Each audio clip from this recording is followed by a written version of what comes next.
Assalamualaikum warahmatullahi wabarakatuh. Bismillah, alhamdulillah, wassalatu wassalamu ala rasulillah wa ala alihi wa sahbihi wa mawalah. La khala wa la quwata illa billah. A'udzu billahi minasyaitonir rajim. Bismillahirrahmanirrahim. Ya ayyuhalladzina amanu taqullaha wa kunu ma'as shadiqin. Amma ba'd. Para jamaah salikin, sahabat, kolega, bapak ibu sekalian, mari kita mengawali ngaji kitab pagi hari ini. Dan hari ini kita mengawali sebagai iftitah dari kitab Al-Wasiyatul Mustafa sallallahu alaihi wasallam li'alin karamallahu wajhah. Kitab Wasiyatul Mustafa, wasiatnya Rasulullah kepada Sayyidina Ali. Dan ini semua awalnya dinukilkan oleh Syekh Al-Mabtuli, kemudian dilengkapi oleh Syekh Abdul Wahab As-Sa'roni. Jadi kitab ini insyaallah sangat bagus.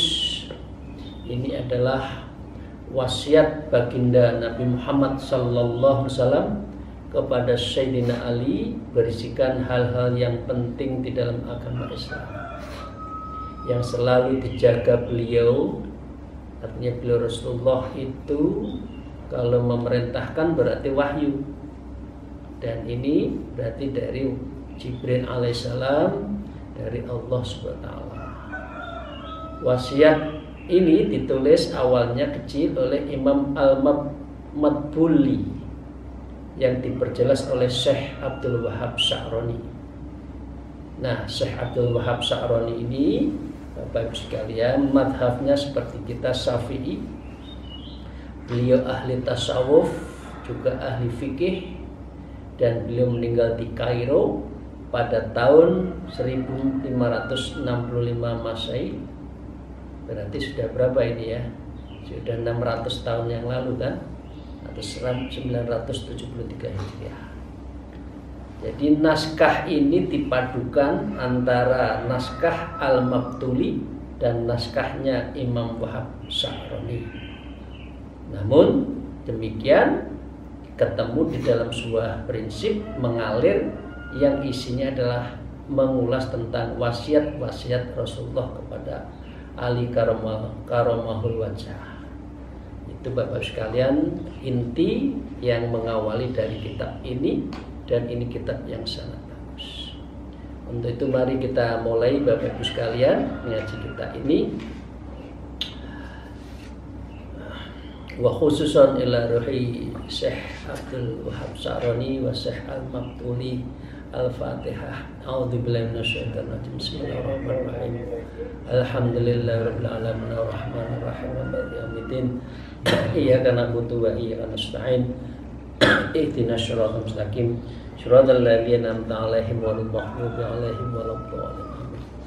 A'udzubillahi minasyaitonir rajim. Bismillahirrahmanirrahim. Wa qala al-mu'allif fi hadzal kitab alhamdulillahirabbil alamin. Alhamdulillah utawi segala puji lillahi itu kagungan Allah Rabbil Alamin, yang menguasai alam semesta. Wassallallahu alaihi sayyidina Muhammad. Semoga rahmat Allah selalu tercurahkan kepada Rasulullah sallallahu alaihi wasallam, Nabi Muhammad, wa ala alihi, dan kepada keluarganya, wa sahbihi, dan para sahabatnya, wasallam, yang beliau selalu senantiasa di dalam keselamatan dan penuh keberkahan. Wa ba'du, itu prolognya sedikit dari Al-Mabtuli. Fahadhi Wasiyatul Mustafa. Kitab ini adalah kitab wasiat. Seperti Bapak Ibu sekalian, orang kalau sudah mau meninggal biasanya kan memberikan wasiat-wasiat. Al-Mustafa, yaitu Rasulullah sallallahu alaihi wasallam, li Ali ibnu Abi Thalib karamallahu wajhah. Dari diberikan oleh Rasulullah kepada Ali bin Abi Thalib, menantu sekaligus keponakannya, Beliau mengatakan gini, da'ani Rasulullah fa khalautu ma'hu fi manzili. Sayyidina Ali berkata, Rasulullah SAW pernah memanggilku, sini Ali, sini. Kira-kira begitu, mantu kan. Nah, lalu beliau berduaan di rumah Rasulullah fi manzilihi, di dalam rumahnya. Kira-kira kongko berdua, ngomong secara mendalam antara berdua. Dan ini juga saya rasakan ketika ayah saya 40 hari sebelum wafat juga begitu, manggil saya setiap malam, berdiskusi, ngomong, mengarahkan arah hidup seperti apa, fungsi ilmu seperti apa, fungsi tasawuf seperti apa. Karena ayah saya juga Naqsyabandi, beliau khulafa itu, sehingga dengan demikian saya diajarin banyak oleh beliau tentang makna hidup. Nah, kira-kira ayah saya mengikuti Rasulullah memanggil Sayyidina Ali untuk bicara-bicara, dan beliau mengatakan hal-hal yang prinsip di dalam hidup. Apa yang dikatakan Bapak Ibu sekalian? Faqala li, maka Rasulullah berkata kepada Ali, ya Ali, ya anta minni bimangzilati Harun min Musa alaihissalam ghaira annahu la nabiyya ba'di. Rasulullah mengatakan, wahai Ali, anta minni, engkau bagiku, bimangzilatin, derajatnya, posisinya seperti Nabi Harun min Musa, seperti Nabi Harun kepada Nabi Musa alaihissalam. Jadi dua orang Nabi ini, Musa dan Harun, selalu bersama di dalam berdakwah. Al-Quran juga selalu menemukan kalau bicara Musa ya Harun, wa Musa wa Harun. Itu menunjukkan beliau tak terpisahkan. Ghaira annahu la nabiyya ba'di, namun demikian hanya saja setelah saya tidak ada nabi lagi. Jadi engkau Ali bukan nabi, tapi posisinya seperti Harun terhadap Musa, kira-kira gitu. Nah, dengan demikian ini wasiatnya Ali, wasiatnya Rasulullah kepada Sayyidina Ali. Jadi memposisikan bahwa Ali itu sangat mempunyai peranan strategis. Karena itu Rasulullah kan sempat mengatakan kan, anna madinatul ilmi wa aliyu babuha. Saya ini adalah kotanya ilmu. Rasulullah mengatakan seperti itu. Dan Ali kalau mau mengerti ilmu saya, kuncinya, pintunya adalah Sayyidina Ali. Sehingga begitu penting ilmu yang ada di dalam Rasulullah yang dinukilkan melalui dari Sayyidina Ali. Nah, lalu bagaimana kedudukan Nabi Harun kepada Nabi Musa hingga kedudukan Sayyidina Ali kok disetarakan dengan Nabi Harun terhadap Nabi Musa? Jadi Bapak Ibu sekalian, Nabi Harun dan Nabi Musa itu adalah Dwitunggal, yang mana dua utusan ini adalah sangat berperanan di muka bumi, yang saling melengkapi dalam menyampaikan risalah kenabian. Nabi Musa adalah sosok yang pemberani, orangnya berani, ya, maaf seperti bapak saya. Bapak saya itu orangnya sangat keras dalam mendidik. Kalau nggak ada yang benar langsung dilabrak, itu modelnya Nabi Musa. Dan ayah saya Musa itu juga seperti itu. Ya, sedangkan Harun itu diplomatis, bagus, low profile, cara menyampaikan enak, sehingga prinsip-prinsip perjuangan dari Nabi Musa itu diikuti oleh, ditransmisikan, didiplomasikan oleh Nabi Harun. Itu ceritanya seperti itu. Nabi Musa cara bicaranya keras, Nabi Harun diplomatis dan sangat halus dalam berbicara. dan sering menjadi juru bicara Nabi Musa di dalam berdakwah, khususnya saat melawan Raja Fir'aun yang sangat bengis, yang sangat kasar itu. Satu cerita, ya, Nabi Musa sejak kecil, bicaranya Nabi Musa itu kan sering tidak jelas karena beliau cadel. Nabi Musa itu cadel. Mengapa? Karena saat kecil ketika ada kebijakan dari Fir'aun, setiap bayi yang lahir itu adalah yang laki akan dibunuh. Maka dengan demikian Nabi Musa waktu kecil kan dialirkan di sungai, ya, sungai Nil itu dihanyutkan. Kemudian berhentilah di kerajaan, diambil oleh istrinya Nabi Fir'aun, diambil oleh istrinya Raja Fir'aun. Nah, saat itu juga mau dibunuh, tapi oleh ibunya, lidahnya itu, mulutnya disumpeli dengan api, ya, sehingga tidak bisa bicara. Oh, berarti ini laki yang tidak bisa melawan saya. Apalagi ini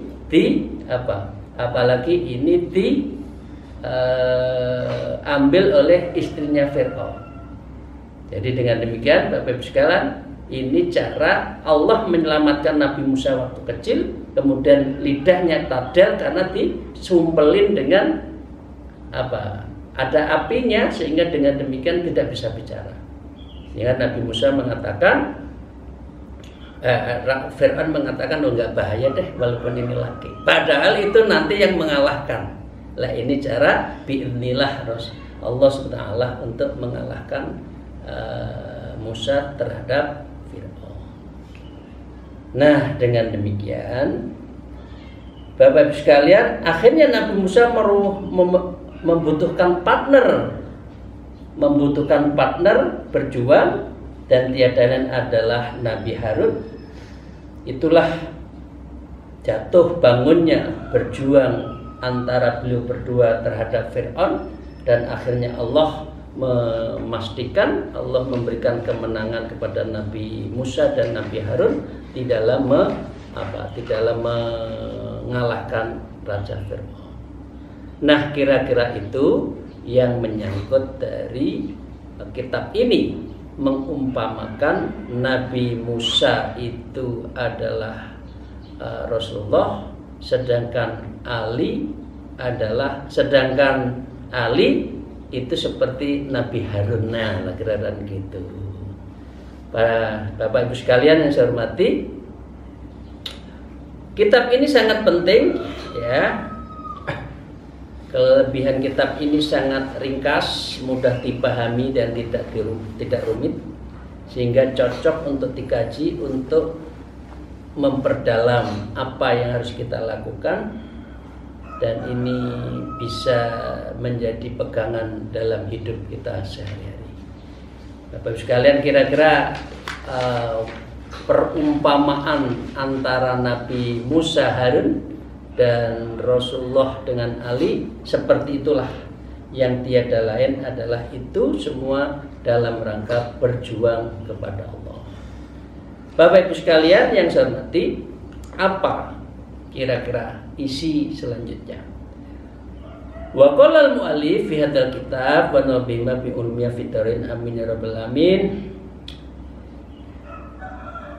Inna usika yauma bifasyatin in anta hafidtaha istahamidan.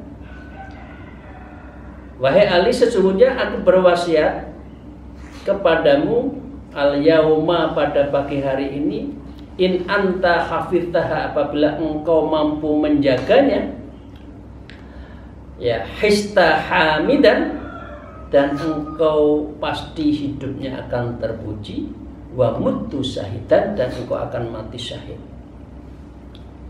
Dan itulah mengapa banyak keluarga Rasulullah, Ali, termasuk nanti Utsman, ya, kemudian Hasan, Husain itu matinya syahid dan itu selalu dalam keadaan tanda petik dibunuh. Tapi nggak apa-apa, nama perjuangan. Dibunuh itu kan satu cara saja meninggal. Orang sakit bisa wafat, tidak sakit juga bisa wafat, dan sebagainya. Yang penting wafat itu cuma satu, tapi pintu wafat itu banyak. Nah, yang penting itu yang harus kita cari. Wa mutta syahidan, kita harus dalam keadaan mati, dalam keadaan syahid, memperjuangkan Allah, agama Allah. Dan syahid itu banyak, termasuk menuntut ilmu. Allah memanggil kita, itu juga dalam keadaan mati syahid. Wa ba'atsaka yaumil qiyamah, dan engkau akan dibangkitkan pada saat hari kiamah, faqihan, seorang ahli faqih, aliman, orang yang berilmu. Karena itu alim dikenal sebagai orang yang sangat berilmu, sangat dalam, sangat tinggi ilmunya. Karena itu disebutkan wa aliyu, bahwa dan ali itu adalah pintunya ilmu-ilmu Rasulullah. Sedangkan ilmu Rasulullah itu dari Allah Subhanahu wa ta'ala. Ya Ali, wahai Ali, ini pesan pertama, wasiat pertama. Man akalal halala sofa dinuhu wa raqqa qalbuhu.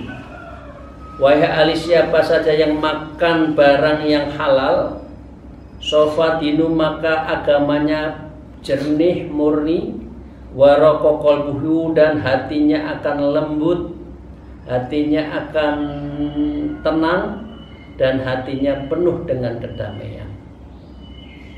Walam yakuli da'watin hijab, dan tidak ada penghalang kalau berdoa kepada Allah. Bapak Ibu sekalian, itu yang Imam Ghazali mengatakan, kalau seseorang sering makanannya itu yang subhat, maka biasanya malas untuk ibadah-ibadah sunnah. Kalau makanannya banyak yang haram, maka seseorang itu akan malas untuk ibadah wajib. Nah, kalau yang halal selalu menjadi makanan sehari-hari, insya Allah la hijab, tidak ada hijab ketika lidakwatihi, hijab ketika dia menyampaikan doanya pada Allah Subhanahu. Bapak Ibu sekalian yang hormati, moga-moga ini kita bisa jaga. Kita makan yang halal-halal saja, halalan thayyiban, dan kita hindari jangan ada yang subhat yang masuk di dalam tubuh kita. Apalagi rezekinya haram, kemudian kita beri makan anak, istri, dan keluarga, biasanya melahirkan anak yang sering goda, anak yang kurang taat pada orang tuanya. Nah, mengapa seringkali doa-doa kita juga tidak didengarkan oleh Allah? Jangan-jangan doa itu berasal, mengapa tidak diterima? Karena banyak yang subhat, rezeki yang tidak halal masuk di dalam diri kita. Yang kedua, ya Ali, man akla subhat. Wahai Ali, kalau yang dimakan ya subhat, maka engkau jangan makan yang subhat. Istabaha alaihi dinuhu wa adlamu qalbuhu. Orang yang makan banyak yang subhat, niscaya akan diragukan agamanya. Agamanya tidak sempurna. Beragama itu hanya syariat saja, tidak dilengkapi dengan akidah. Aqobatul ilmunya itu kurang. Ya.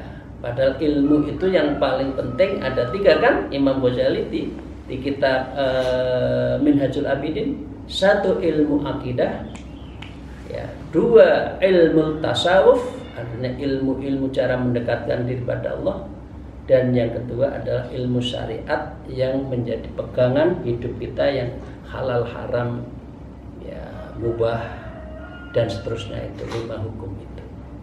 Nah, karena itu Rasulullah mengatakan man akala subhat istabahu alhiddinuhu.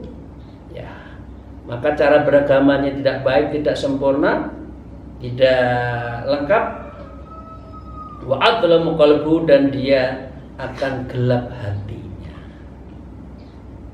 Gelap hatinya itu misalkan mengambil kebijakan, keputusan yang tidak tepat, gampang emosi, gampang marah, dia tidak mau untuk memaafkan orang lain karena amarah di dalam diri kita. Wal afina 'anil nas itu enggak ada. Wal 'afi minal ghaid, menjaga dari amarah itu tidak mampu karena memang banyak makanan yang di dalam dirinya itu adalah subhat. Wahai Ali, engkau jangan makan yang subhat. Kira-kira itu pesan yang kedua. Wa qala al-mu'allif wa man akal haram, sebaliknya lebih-lebih kalau siapa yang makanan sehari-harinya itu haram, mata qalbuhu, maka mata hatinya itu wafat. Mata hatinya itu sudah gelap. Wa qasat qulubum, sabta itu di situ. Hatinya gelap gulita, sekeras batu. Ini dikandani raisa, keras kepala. Nah, padahal yang keras itu kepala kan pasti keras. Maksudnya keras hatinya, tidak bisa tidak bisa diluluhkan. Itu karena memang banyak makanan haram. Jadi mata qalbuhu wa khaffatinahu, dan yang kedua adalah dia akan remeh, dia sangat jelek cara beragamanya. Wadha'ufu yakinuhu, dan dia mempunyai iktikad, keyakinan yang sangat lemah. Wahajiballah, dan dia akan terhalang dakwatahu, doa-doanya. Wa qallat ibadatahu, dan ibadahnya itu sangat sedikit. Itu yang disimpulkan oleh Imam Ghazali. Kalau yang haram dimakan, yang sholat atau ibadah wajib pun diadakan atau dikurangi. Tapi kalau yang subhat, males untuk menambah ibadah-ibadah sunnah. Itu ya Bapak sekalian. Diteruskan, ya Ali, idza ghadaballahu ala ahadin wa rajaqahu mala haraman. Wahai Ali, apabila Allah murka kepada seseorang, maka razaqahu, rezeki yang akan diberikan kepada orang itu adalah malan haraman. Ini cara Allah. Kalau lagi marah tetap dikasih rezeki, tapi rezekinya yang haram. Banyak tapi haram. Banyak kan sekarang orang kaya raya tapi banyak yang dari haram. Itu apa? Fa idzastadda ghadabuhu alaihi wa kullu bisyaitan. Lalu apabila bertambah murkanya Allah kepada orang tersebut, maka Allah menguasakan diri seseorang itu bihi syaitan, yaitu kepada syaitan. Rezekinya bersama syaitan, hidupnya bersama syaitan, karena rezekinya dari yang haram, kemudian Allah murka kepadanya. Tapi tetap kaya. Tapi Allah tidak ridho kekayaannya itu, karena dia diambilkan dari haram, kemudian dia bersekutu dengan syaitan. Yubarika lahu fihi wa yushhibuhu wa yushghiluhu bidunya aniddin. Setan memberi manfaat kepada orang itu di dalam harta yang haram, dan setan menjadi kawan mereka. Wa yushhibuhu, setan menjadi kawannya orang-orang yang rezekinya haram. Wa yushghiluhu, dan dia membuat orang itu sibuk, istighol, sibuk dengan urusan dunia, bidunya aniddin, dari agama. Dia jauh dari agama. Bapak Ibu sekalian, kita lihat saja. Kalau orang kaya semakin kaya kok jauh dari agama, Jangan-jangan banyak hartanya yang haram. Jangan-jangan dia bersekutu dengan setan. Jangan-jangan sholat fardu dan hal-hal yang wajib pun ibadah itu ditinggalkan. Logikanya seperti itu. Ya, jadi dia istighol lid dunya, ya, menyibukkan diri dunia anitin dari urusan agama. Wa yusahhillu lahu umurud dunyahu wa yaqulullah ghafurur rahim. Dan setan selalu mempermudah baginya dengan segala urusan duniawinya. Pangkatnya, rezekinya, kaya raya, ya. Dan setan mengatakan wa yaqulullah ghafurur rahim. Allah adalah zat yang pengampun lagi Maha Penyayang. Jadi udah apa dosanya akeh nanti njaluk sepuro. Masih dengar itu enggak? Udah ada orang cewek cantik, nanti saya tinggal wudu sudah hilang kok dosanya. Akhirnya menyepele, Allah itu penyayang kok. Jadi akhirnya menyepelekan agama. Itu yang dikatakan hatinya adlamul qalbah, dan dia adalah istibaha alaihidin, cara beragama diragukan. Bapak Ibu sekalian yang saya hormati, demikian yang kita bahas pada pagi hari ini. Jadi dengan demikian kita sudah mengawali prolog dari kitab Wasilatul Mustafa dan Wasilatul Qultufa. Nanti Bapak Ibu sekalian akan disempurnakan dengan kitab yang akan disebut Minnahus Saniyah, Al-Minnahus Saniyah. Ini yang Abdul Wahab Sya'rani.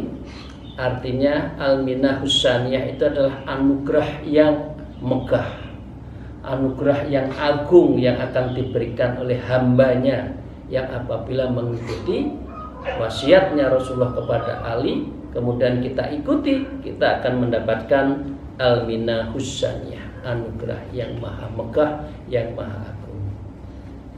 Terima kasih. Semoga ngaji kitab pagi hari ini mengawali pembukaan Wasilatul Mustafa sallallahu alaihi wasallam li ali karamal wajah Al-Minnahus Saniyah ala wasiatil mabtuliyah.